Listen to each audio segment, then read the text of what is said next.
Mr. Daniels was well known in the neighborhood.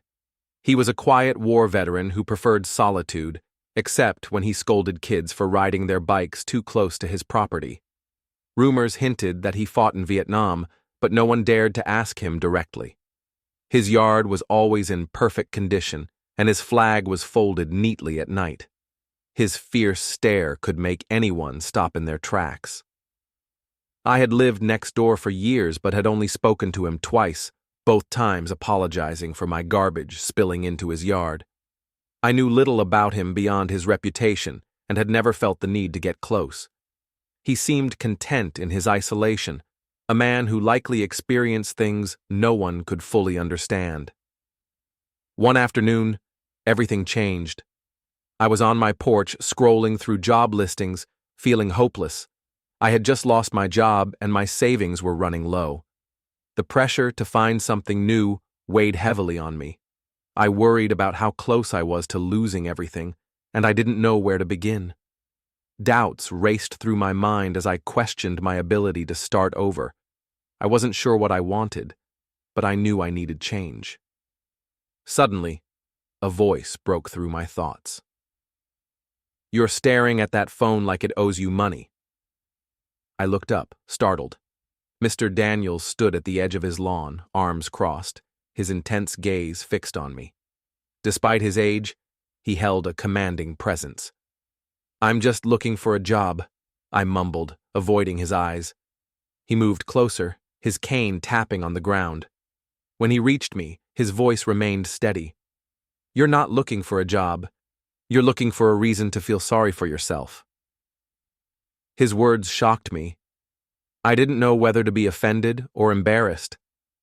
Before I could respond, he sat down on my porch step, as if it were the most natural thing to do.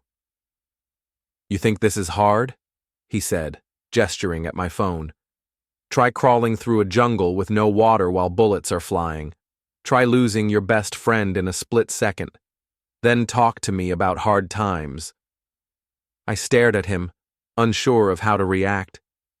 His blunt words hit home, but I was torn between agreement and defensiveness. He didn't wait for my response. "Let me guess," he said, narrowing his eyes. "You don't know what you want, so you're just throwing stuff at the wall to see what sticks. Am I right?" Kinda," I admitted quietly.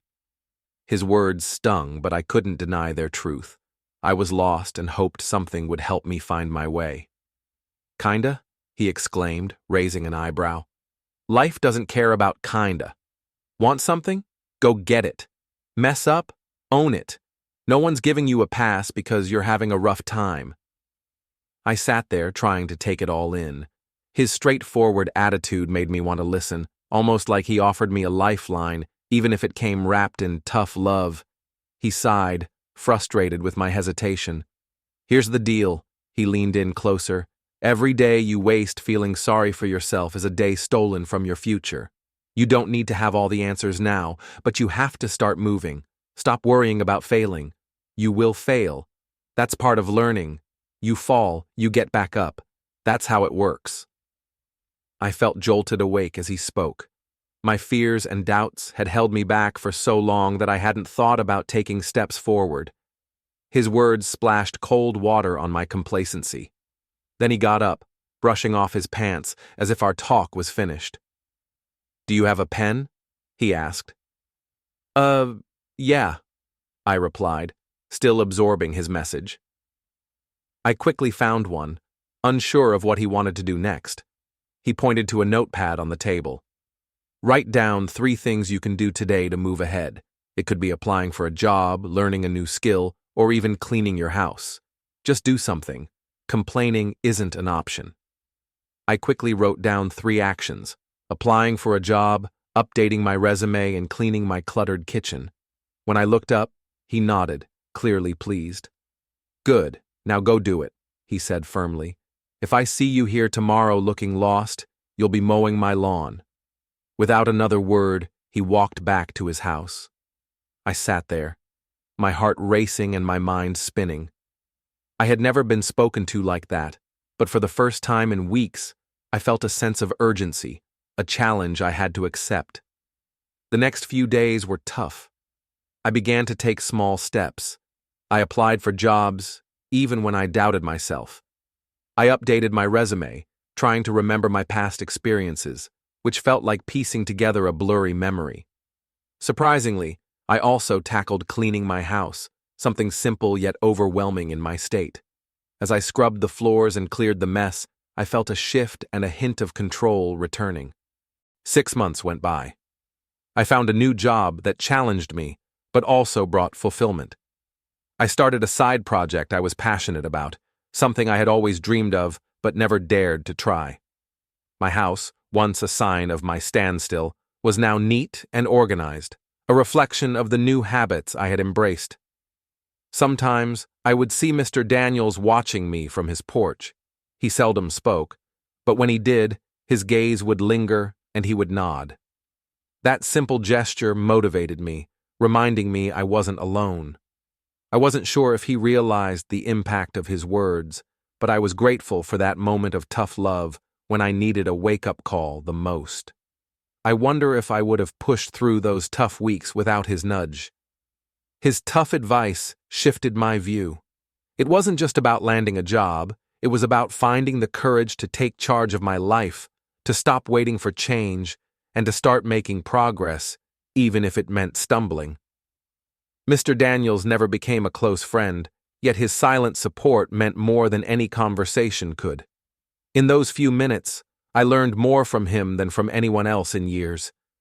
Each time I reflect on my new life, my job, my growing passion for my side project, my tidy home, I think back to that day on the porch. I remember the man who didn't offer sympathy, but instead offered a challenge I embraced, step by step. The neighborhood was peaceful, with only the occasional sound of crickets or a distant lawnmower breaking the silence. On the surface, it seemed perfect, almost like a postcard. Yet beneath this calm exterior, things were not quite so straightforward.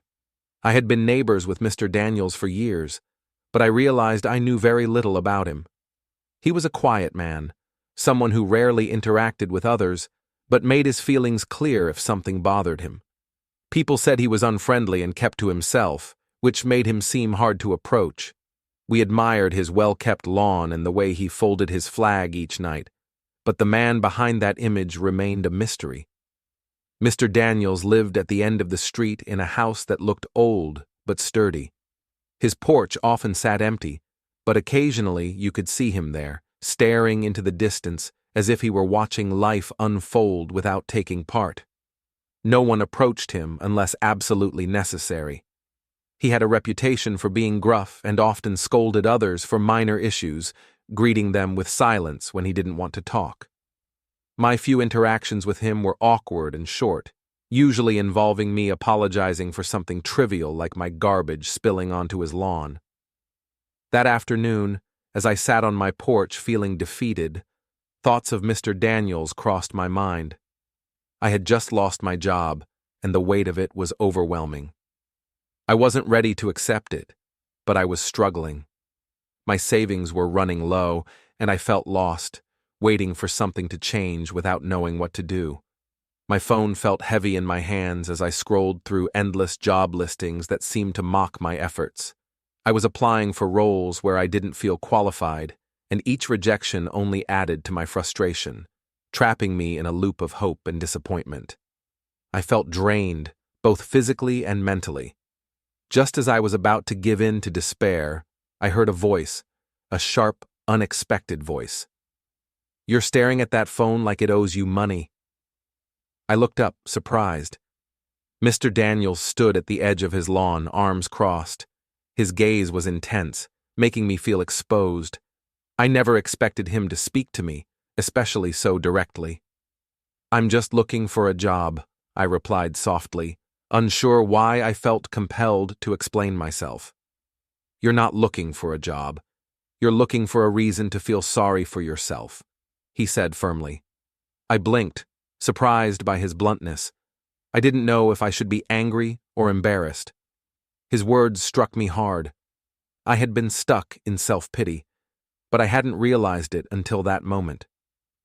The truth cut deeper than I expected. I looked at my phone, unsure of how to reply. Mr. Daniels didn't wait long for my reaction. He approached slowly, his cane tapping against the concrete. His quiet strength demanded attention.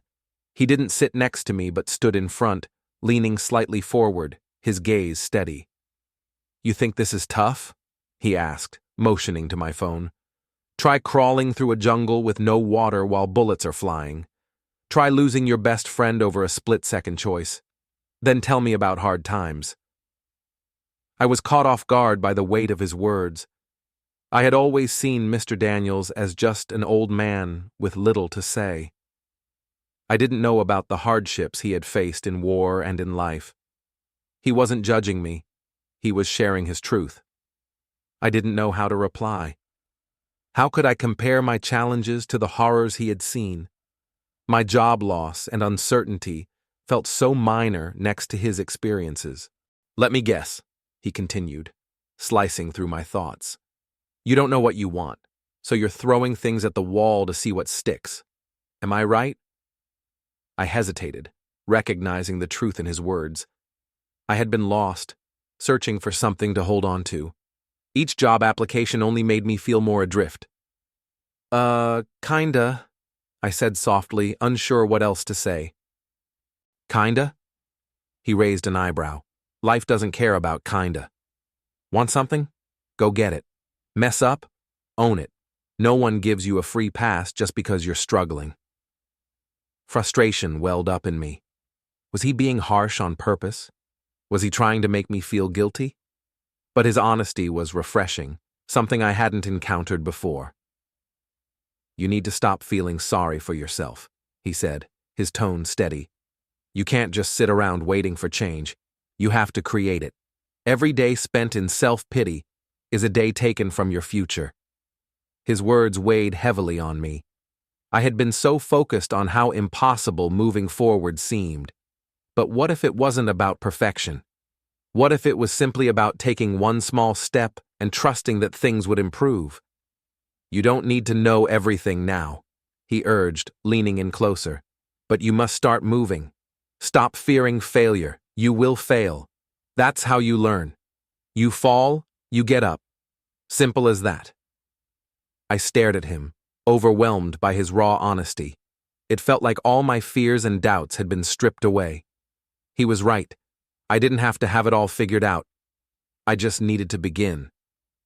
After a long pause, he stood up, brushing off his pants as if the conversation had ended. "Do you have a pen?" he asked. Yeah," I replied, fumbling to get one from the table nearby. He gestured to a notepad. "Write down 3 things you can do today to make progress. It could be applying for a job, learning something new, or even tidying up your space. Just do something. Complaining isn't an option." I didn't think twice. I quickly wrote down 3 tasks: applying for a job, updating my resume, and cleaning my messy kitchen. When I looked up, he nodded slightly, pleased. "Good. Now go do it," he instructed. "If I see you out here tomorrow looking lost, I'll have you mow my lawn." With that, he walked back to his house, leaving me in silence. I sat there for a while, his words hitting me hard. It felt like a challenge, a push to take action that I couldn't ignore. That night, I began to act. I applied for a few jobs, even though I wasn't sure I was qualified. I worked on my resume, fighting my fear of rejection, and I spent hours cleaning my kitchen, throwing away old food, and organizing the mess that had built up. It was just the beginning, but it was something. Days became weeks, and weeks turned into months. Gradually, things changed. I found a new job. It wasn't perfect, but it gave me the stability I needed. I even started a side gig that I had dreamed about but never dared to chase. Most importantly, I started to regain control of my life. My house, once a symbol of my standstill, now showed the new habits I was building. I often thought of Mr. Daniels. Sometimes I noticed him watching me from his porch, quietly observing my progress. He didn't say much, but he would nod occasionally, and that made me feel like I was heading in the right direction. 6 months later, My life had changed in ways I never thought possible. Looking back, I felt thankful for the tough love from Mr. Daniels. He didn't offer sympathy. He gave me a challenge and a reason to take charge of my life. His words echoed in my mind whenever I felt like giving up. They reminded me that even if the path ahead seemed unclear, the only way to move forward was to keep going. I never became close with Mr. Daniels. He remained as mysterious and solitary as ever, but that was fine. In his own way, he had given me the greatest gift, a reason to stop waiting for life to change and to start changing it myself.